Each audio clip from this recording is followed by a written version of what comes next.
Hi hello welcome to post 360. నేను మీ మురళి రాపల్లి.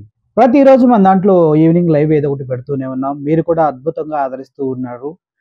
మేము చెప్పే పాయింట్స్ మీకు నచ్చాయా, లేదంటే లైవ్లో మీకు ఎక్కువ ఇన్ఫర్మేషన్ పెద్ద వీడియోస్ పెడతాం జరుగుతూ ఉంది. సో సమాజంలో ప్రతి ఒక్కరూ స్వేచ్ఛగా బ్రతకాలి, ఎవరి హక్కుల్ని వాళ్ళు కాపాడుకుంటూ అద్భుతమైన జీవితాన్ని గడపాలన్నదే మా యొక్క ఉద్దేశం. ఎవరిని మా ఇంటెన్షనల్గా క్రిటిసైజ్ అయితే చేయం. ఎవరి జీవితాల్లో మేము ఏళ్ళు పెట్టం. ఎవరికి అన్యాయం జరిగినా కూడా మేము ఊరుకోం.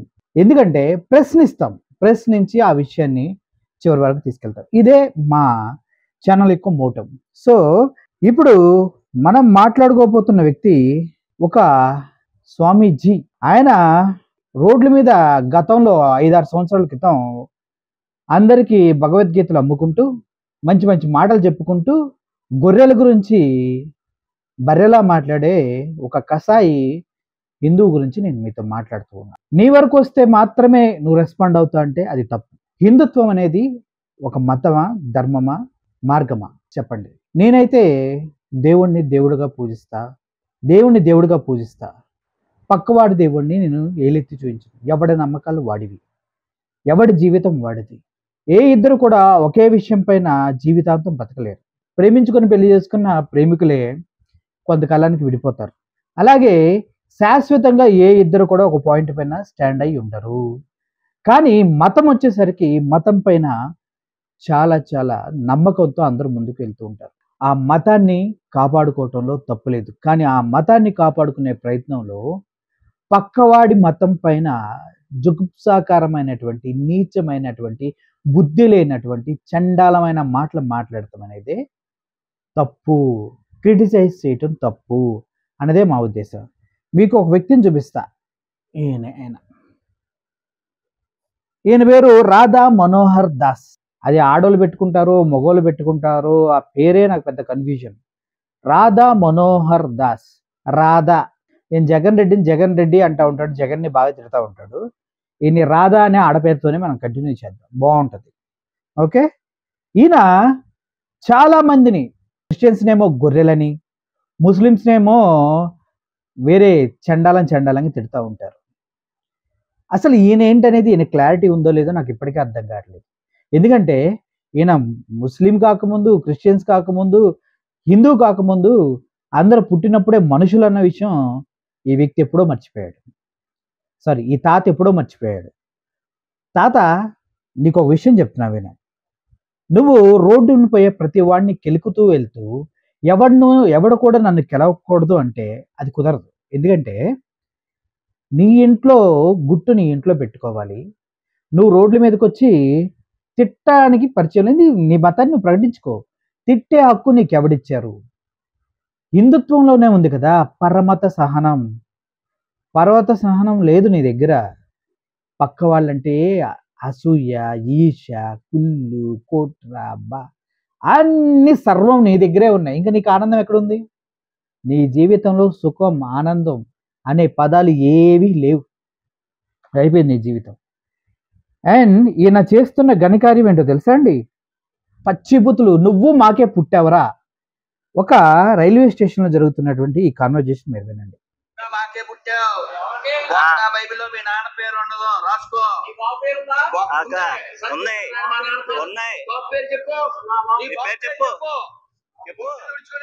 మీ బాబు పేరు ఉందా? ఇలా బ్రిటిష్ వాడు పుట్టాడు. బైబిల్ పబ్లిక్ లో చెప్తా. బైబిల్ దమ్ముంటే ఏదన్నా వాదించు, డిబేట్ రా, మాట్లాడు. మనం ఏదో చేసినట్టు. బొకడా బైబుల్. బొకడా బైబుల్. అరే, ముడ్డి కిందకి 55-60 సంవత్సరాలు వచ్చింది కదా. నోటితో మాట్లాడేటప్పుడు సిగ్గు, శరం, బుద్ధి, జ్ఞానం ఏదన్నా ఉందా నీకు? బొకడా బైబుల్ ఏంద్రా? డొకడాగా బొకడా బైబుల్ ఏంద్రా? భగవద్గీతను వాడు తిరిగంటే నీ తలకాయ ఎక్కడ పెట్టుకుంటావురా అని ఈ తాతని అందరూ అడుగుతూ ఉంటారు. కానీ సమాధానం ఏం చెప్పడు. ఈయన నువ్వు కూడా మాకే పుట్టావురా అంట. అదేంటి తప్పు కదా అది? ఈయనకి ఎందుకు పుడతాడు? ఎవడదానికి వాడు పుడతాడు. నువ్వు కూడా మాకే పుట్టావురా అంటే నోరు పవిత్రమైనటువంటి భగవద్గీత చదివిన నోటితోటి వీడు మాట్లాడే దుర్భాషలు ఎంత అసహ్యం అంటే, ఎంత హేయమైనవంటే ఒకసారి ఛీ అనాలనిపిస్తుంది. బొక్కడా బైబిల్ క్రైస్తవ బొక్క ఇదేదో పెద్ద క్రైస్తవమా బొక్క అంట. ఇవి కాదా మనుషుల్లో ఉన్నటువంటి మత విద్వేషాలను రెచ్చగొట్టేటటువంటి మాటలు. అతను వెళ్ళి ఇంకో 10 మందిని తీసుకొచ్చి ఇతన్ని కొడితే ఇతను ఏం చేస్తాడు? రాధాకి బాధ కలిగితే తన్ని తరిమేస్తే అప్పుడు హిందువులంతా ఒక దాటికి వస్తారు. కుల మత ఘర్షణ జరుగుతాయి. అవునా కదా? మరి ఇటువంటి దరిద్రుల్ని మనం ఎందుకు ఎంటర్టైన్ చేయాలి? ఏదో కనిపించుకొని వినయంగా గురువు గారు, ఏంది గురువు గారు ఎవడికి గురువు? ఏం గురువు? చూడండి, పుట్టినట్టు క్రైస్తవ బొక్క తోలు తీసేద్దాం. బ్రిటిష్ వాడికి పుట్టినట్టు మరి ఈయన ఏమన్నా దేవుళ్ళకి పుట్టాడే ఏంటి వెళ్ళి? బ్రిటిష్ వాళ్ళు అండ్ ఒక రాంగ్ పర్స్పెక్టివ్ ఉంటుంది. ఇది చరిత్ర తెలియని దరిద్రులు మాట్లాడేటువంటి మాటలు. క్రిస్టియన్స్ అంతా బ్రిటిష్ వాళ్ళు వచ్చిన తర్వాతే క్రిస్టియానిటీ వచ్చింది ఇండియా కంటే, అది తప్పు. క్రీస్తు శకం 1వ శతాబ్దంలోనే తోమా అనేటువంటి ఒక జీసస్ అనుచరుల్లో ఒకతను ఇండియాకి రావటం జరిగింది. అప్పటి నుంచే ఇండియాలో క్రిస్టియానిటీ ఉంది. బట్ వీళ్ళకి తెలిసింది ఏంటంటే బ్రిటిష్ వాళ్ళు వచ్చిన తర్వాతే క్రిస్టియానిటీ ఉందనేసి ఇటువంటి తోకలు ఉన్నటువంటి కోతులు మాట్లాడుతూ ఉంటారు. ఏంటి క్రిస్టియానిటీ అంటే ఏంటి? నిన్నేమన్నా పాడు చేస్తున్నారా? నీ జీవితాన్ని ఏమన్నా నాశనం చేస్తున్నారా? నువ్వు వాళ్ళని గొర్రెలు అన్నట్టు నిన్నేమో బర్రె దూడ అంటున్నారా? అంటలేదు కదా. మరి నీ బాధ ఏంటి? మాకే పుట్టావు. ఇటువంటి భావదారిద్ర్యం ఉన్న వాళ్ళని గురూజీలని ఎందుకంటారు? అది నాకు ఇప్పటికీ అర్థం కావట్లేదు. బైబిల్లో ఇతను ఉంటాడు కదా, అతని పేరు యేసు. అతను వాళ్ళెవరికో రొట్టెలను చేపలు కొన్నే ఉంటే వాటిని ఎక్కువ చేసి వాళ్ళకి పంచుతాడు. ఏం పంచాడు? రొట్టెలు చేపలు. వీళ్ళు పండగలు ఏమి ఉండవు కదా వాళ్ళకి, పాపం ఉండేదో జాలి పడతారు. అందుకని వాళ్ళు పులిసిన రొట్టెల పండుగ, గుడారాల పండగ, పురుషుల కూడిక, మేరీతో ఒక రాత్రి, ఏసుతో ఒక రాత్రి. నాయి కాదు ఇవన్నీ, నా టైప్ నేను బుద్ధి లేని తాత. మేరీతో ఒక రాత్రి ఎక్కడ చూసావురా? చూయించది తాతగా. మేరీతో ఒక రాత్రి అంటే చూయించు. ఎక్కడ చూసావు నువ్వు? ఎక్కడ చూసావు? చూయించు. క్రిస్టియన్స్కి ముస్లిమ్స్కి పండగలు ఉండవంట. పాపం వాళ్ళ జీవితాలు చాలా దుర్భరం అంట. నెల్లూరు వెళ్ళి జస్ట్ నెల్లూరు నుంచి అలా బయటికి హైవే ఎక్కబోతున్నా. ఆ ఎడం పక్కన చర్చి. మళ్ళీ ఐదుగారు తిప్పారు కారు, తిప్పి మళ్ళీ వెళ్ళాం. ఎందుకంటే నాకు రాసి ఉంది ఏమని, యేసుతో 8 రాత్రులు. వాళ్ళ నమ్మకాన్ని, విధి విధానాలని, వాళ్ళ ప్రార్థనా విధానాన్ని నువ్వు ప్రశ్నిస్తున్నావు కదా. యేసుతో 8 రాత్రులు అంటే దాంట్లో అర్థం యేసుతో ప్రార్థనలో వాళ్ళు 8 రోజులు ఉంటారని. దానికి నువ్వు చేసిన పెడార్థాలు ఉన్నాయి చూడు. నీ బుద్ధి మాంద్యానికి హ్యాట్స్ ఆఫ్ రా నాయనా తాత. నీ బుద్ధి మాంద్యం ఏ రేంజ్లో ఉందంటే బాబా. బైబిల్లో ఇతను ఉంటాడు కదా, అతని పేరు యేసు. బైబిల్లో యేసు అంట. క్రిస్టియన్స్ కూడా అదే క్లెయిమ్ చేస్తారు కదా, మానవ రూపంలో జీసస్ ఎందుకు వచ్చాడు అని అంటే మానవుడు ఎలా బతుకుతాడు అని చెప్పడానికి వచ్చాడు అని చెప్తారు. ఆయన దేవుడు కాదు, ఈయన దేవుడు అని ఎలా అంటారు? ఈయన కృష్ణుడు, రాముడు, వీళ్ళంతా దేవుళ్ళు భూమి మీదకి వచ్చారు, మనుషులతో కలిసి జీవించారు. అధర్మాన్ని అణిచేసే ప్రయత్నంలో కృష్ణుడు గీతను బోధించాడు. దుష్ట శక్తుల్ని అంతమొందించే ప్రయత్నంలో రాముడు నీతిని నిలబెడటానికి రావణాసుని చంపేశాడు. ఇది ప్రతి ఒక్క హిందూ మనసారా నమ్మే ధర్మం. దీన్ని ఎవరు కాదనరు, దీన్ని నిలబెట్టి ఎవరు కెలకరు. బట్ యేసు ప్రభు కూడా అలాగే భూమి మీదకి వచ్చి ఇలాగ తప్పు లేకుండా బ్రతకాలి అని మాదిరిగా జీవించి చనిపోయి మళ్ళీ 3 రోజుల్లో లేస్తాను అని చెప్పి చనిపోయి తిరిగి లేచాడన్నది క్రిస్టియన్స్ యొక్క నమ్మకం. ఆ క్రిస్టియన్స్ నమ్మకాన్ని వీడు ఎంత అవహేళన చేస్తాడంటే అంత అవహేళన చేస్తాడు. మీ తండ్రి ఎవర్రా అంటాడు. మీ నాన్న పేరు ఏంటమ్మా? మీ నాన్న పేరు రాముడిని అడుగు, వెంటనే చెప్తాడు, sir I'm son of Dasharatha అని చెప్తాడు. నువ్వు చెప్పిన క్యారెక్టర్ అడుగు, ఆ నాన్న పేరు. ఆయన శక్తితో పుట్టాడు అని చెప్పడానికి.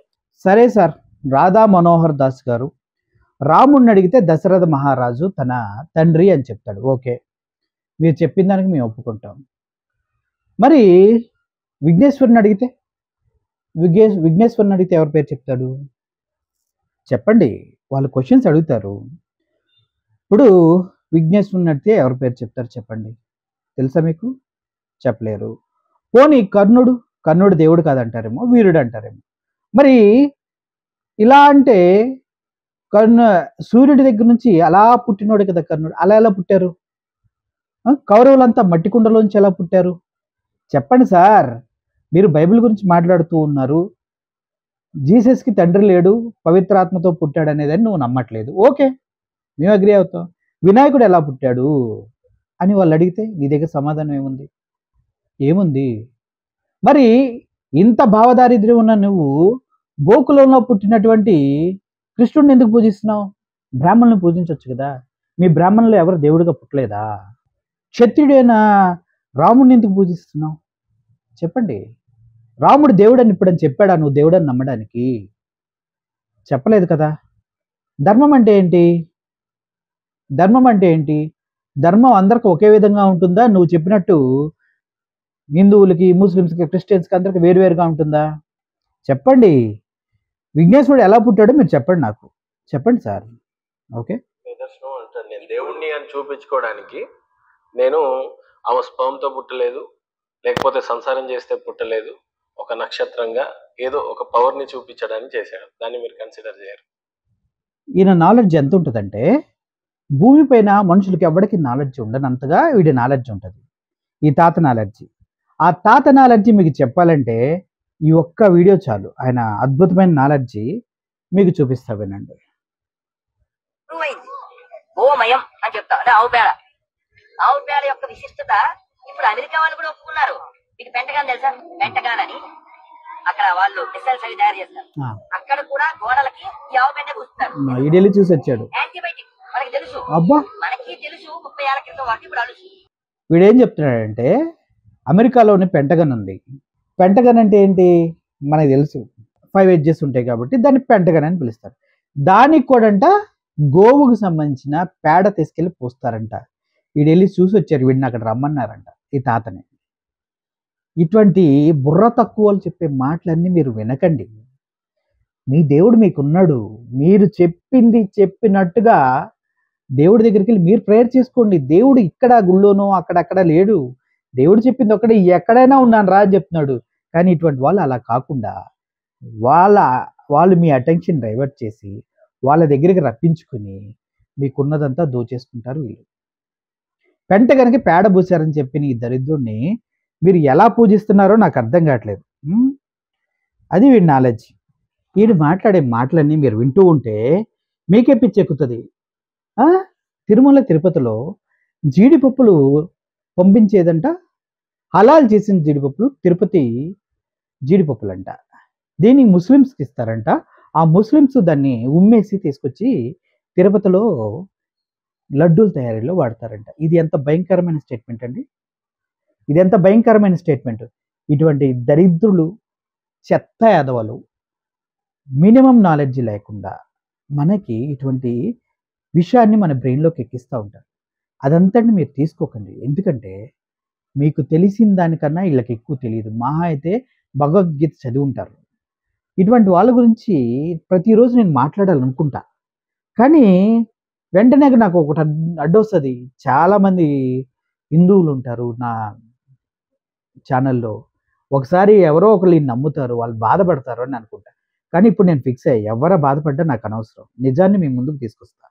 ఎందుకంటే ఇప్పుడు ఈడు చేసినటువంటి తప్పుడు ప్రసంగాలన్నీ గనక మీరు విని, మీరు నిజంగా హార్డ్ కోర్ హిందూ అయ్యుండి ముస్లిమ్స్ని క్రిస్టియన్స్ని ద్వేషిస్తే, ఆ ద్వేషం అనేది నీ తరతరాలు నీ కుటుంబంలో నీ పిల్లలకి అలాగా వెళ్ళిపోతూనే ఉంటుంది. అది నాకు ఇష్టం లేదు. ఒకటే గుర్తుపెట్టుకోండి, మీలో ఎప్పుడైతే మనిషి తనలోని ఆ వివేకాన్ని శక్తిని కోల్పోతాడో అప్పుడు మాత్రమే మతాన్ని కులాన్ని పట్టుకుని ఎదగాలని చూస్తూ ఉంటారు. మీరంత తెలివి తక్కువలని నేను అనుకోవట్లేదు. క్రిస్టియన్స్కి హిందువులకి ఈ మధ్య అనేకమైనటువంటి ఇంటర్వ్యూస్ జరుగుతున్నాయి, డిబేట్లు జరుగుతున్నాయి. ఇది మంచిగా చెడుకా అంటే నేను 100% చెప్తా చెడుకే. కారణం ఏంటంటే క్రిస్టియానిటీ అనేది మతం కాదు, అది కులం కాదు, అది మార్గం. హిందుత్వం అనేది అది కూడా మతం కాదు, అది కూడా కులం కాదు, అది కూడా మార్గమే. ఆ మార్గాల్ని మనం మర్చిపోయి మతాలు చేసేసాం. నువ్వు ఎలా జీవించాలో రోల్ మోడల్స్ చేసినటువంటి ఒక మోడల్ని నువ్వు చెడగొట్టేసి నీ సొంతమైనటువంటి తెలివితోటి వాటన్నిటిని మార్చేసుకుంటూ వెళ్తున్నారు. ఇప్పుడు చాలామంది కొన్ని ఛానల్స్లోకి వచ్చి మాట్లాడుతున్నారు. వాళ్ళు క్రిస్టియన్స్ మాట్లాడిన వాటికి మన దగ్గర సమాధానాలు ఉన్నాయా అంటే సగానికి ఉంటాయి, సగానికి ఉండవు. దేవుళ్ళు ఎలా పుట్టారు అంటే క్రిస్టియన్స్ ఏమో పరిశుద్ధాత్మతో పుట్టాడు అంటారు. అది హిందువులు మన ఆదిశక్తి ఓంకారం నుంచి మనం పుట్టామంటారు. అసలు ఓంకారం ఎక్కడుంది? అసలు ఓంకారం ఎలా పుట్టింది? అసలు ఓంకారం నుంచి ఇంత శివుడు, విష్ణువు, బ్రహ్మ ఎలా పుట్టారు? ఒక నిరాకారమైనటువంటి ఓంకారంలోంచి మన దేవుళ్ళు ఎలా పుట్టారు అంటే మన దగ్గర సమాధానాలు ఉన్నాయా? యూనివర్సల్గా నాకు తెలిసింది ఒకటే, ఇట్స్ ఎ ట్రూత్ ఏంటంటే ఒక external power, super natural power మనందరినీ నడిపిస్తుంది. అది ఓంకారం అయినా కావచ్చు, క్రిస్టియన్స్ చెప్తున్నటువంటి యెహోవా అయినా కావచ్చు, ముస్లిమ్స్ చెప్తున్నటువంటి అల్లా అయినా కావచ్చు, వీళ్ళెవరైనా కావచ్చు. మీరు కనుక డామ్ షూర్గా ఇదే కరెక్ట్ అని మీరు నమ్మితే మాత్రం కొన్ని తరాల వరకు మీకు భగవద్గీత అందకుండా చేసిన వాళ్ళని అడగండి వెళ్ళి, ఎందుకు మాకు భగవద్గీత ఇంతకాలం అందకుండా చేశారు అని. కానీ క్రిస్టియానిటీ అలా కాదు, బైబిల్ని పంచుకుంటూ వెళ్ళారు. వరల్డ్ బెస్ట్ సెల్లింగ్ బుక్ ఏదంటే బైబిలే నాకు తెలిసి. ముస్లిమ్స్ మన దేవుడు, మన హిందువుల దేవుడు అంత గొప్పవాడు అని మనం నమ్ముతూ ఉన్నప్పుడు వాళ్ళు 3 క్వశ్చన్స్ అడుగుతారు మనల్ని. నీ హిందువుల దేవుడు గొప్పవాడే కదా, మరి ప్రపంచం అంతా ఎందుకు లేడు, నీ ఇండియాలోనే ఎందుకున్నాడు? అక్కడక్కడ చిన్న చిన్న కంట్రీస్లో బొమ్మలు విగ్రహాలు దొరుకుతూ ఉంటాయి, వదిలేసింది. ప్రపంచం అంతా దేవుడు గొప్పవాడే కదా, నీ ఇండియా వరకే పరిమితమైన నీ దేవుడు గొప్ప? ప్రపంచం మొత్తం వ్యాపించిన క్రిస్టియానిటీ గొప్ప, క్రిస్టియన్స్ దేవుడు గొప్ప? ముస్లిమ్స్ దేవుడు గొప్ప? ముస్లిమ్స్ కంట్రీస్ ఎన్ని ఉన్నాయి, క్రిస్టియన్ కంట్రీస్ ఎన్ని ఉన్నాయి, మన హిందూ కంట్రీలు ఎన్ని ఉన్నాయి? కట్ చేస్తే 4 ఉంటాయి హిందూ కంట్రీస్. మళ్ళీ అందుట్లో బుద్ధిజాన్ని కూడా మనలోనే కలుపుకుంటాం. టోటల్గా మీకు నేను చెప్పాల్సింది ఒకటే, ఇక్కడ కుల మతాల ప్రస్తావన లేదు. దేవుడు నువ్వు పూజించినా వాళ్ళు పూజించినా, నీకెలా తిరుపతి వెళ్తే మిరాకిల్స్ జరిగినాయో వాళ్ళు కూడా అలాగే ప్రేయర్ చేస్తే మిరాకిల్స్ జరుగుతాయి. ముస్లిమ్స్ ప్రేయర్ చేసుకుంటే వాళ్ళకి మిరాకిల్స్ జరుగుతాయి. ఇక్కడ మిరాకిల్స్ జరుగుతున్నాయి. ఎంతమంది దర్గాకి వెళ్ళిన హిందూస్ ఉంటారు ఆలోచించండి. దర్గాకి వెళ్ళిన హిందూస్ ఎంతమంది ఉన్నారు? ఈ ముసలోడు అంటాడు, ఏ తాత చెక్క పైన ఎండిపోయిన శవం అంటాడు.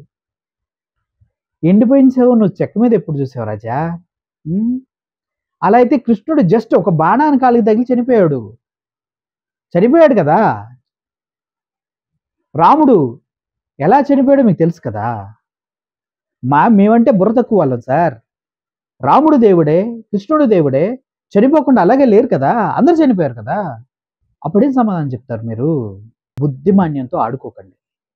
తెలివి గల వారు మాత్రమే ఈ వీడియోని లైక్ చేస్తారు, చూస్తారు చివరి వరకు నాకు తెలుసు. చెక్క మీద శవం ఉంటే జస్ట్ బాణానికి చనిపోయిన కృష్ణుడు ఎంత వాల్యూ. కొంతమంది ఇప్పుడు వితండ వధువులు నా దగ్గరకు వచ్చేయచ్చు, నువ్వు ఇటు మాట్లాడకూడదని. ఇట్లాగే మాట్లాడతాను నేను. ఎందుకంటే నిజం ప్రజలకి తెలుసు, కానీ భయం, దేవుడు అంటే భయం వల్ల మాట్లాడు. నువ్వెప్పుడు భయపడతావో అప్పుడు నిజం మరుగున పడిపోతుంది. అప్పట్లో సూర్యదేవుడు వరం ఇస్తే కర్ణుడు పుట్టాడు. ఇలా మీరు చెప్పుకుంటే పోతే భీముడు గీముడు వీళ్ళంతా ఏంటిది?